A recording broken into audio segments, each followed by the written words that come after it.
Rachel, after some hiccups and delays, the women's tennis team was finally able to take the court and play some matches this past weekend down in Lewiston. You played the LC State Warriors twice. Hmm. Just give us a recap of how you saw it go for the Pirates. You dropped a couple of matches, one very close and one not as close as you wanted. Yeah, our goal was just to get lots of play in this weekend. And with that, in our first match, I think we came out fresh, and we kind of messed with our lineup a little bit. We've got a lot of players on our team this year who compete really closely with each other. As we have been playing each other so much over the last few months. Our lineup is less definitive, and so in that first round, I think we had a much stronger lineup based off of the scores from our first and second round. And even though we lost that first round, if you look at, across the board, it felt nice because every single match was winnable. So whenever that happens, that's a good thing because that means we were competing and it means we learned something. And so we're walking away from this weekend with lots of goals to work towards, and it kind of painted a good picture for us on what's going right as well.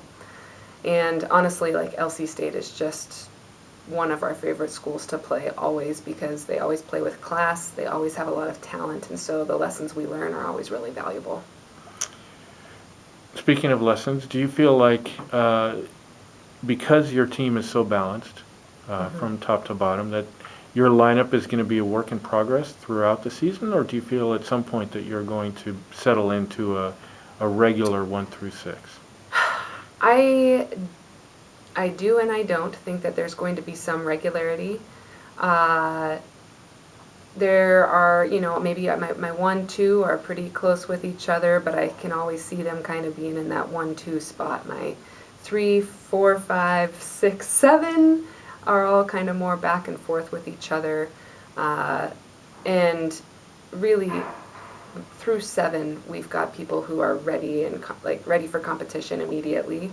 And so to that end, I want to make sure that I'm keeping my 7 match ready at all times, just with injury and any other sort of hiccups. We've got double headers going, so I see there being a lot of rotating in our lineup, just trying to protect athletes as well when we're playing so many matches close together. And then with doubles, I can see us being very versatile this year, and that's been a big focus in practice is making sure that we're ready as players to be adaptable dependent upon our opponents, but also adaptable dependent upon who our partners are for the day and knowing what our strengths and weaknesses are, and then making adjustments to our strategy based on that. You have a free weekend coming up. What do you hope to accomplish? Rest or continuing to work on stuff? What is it that you want to take advantage of with your free weekend? That's a good question, and it really piggybacks off of the lineup question. We're playing each other this weekend. With our free weekends, we usually use those days and that time to sharpen our skills and compete against each other, just so we have more data. And I, as a coach, am making sure I'm giving them every opportunity to play up. Um, with the versatility in the lineup, I don't ever want players to feel like they're not getting challenged and playing higher up in the lineup, and so I want them to earn that opportunity. And if the numbers are clear, they earn their spots.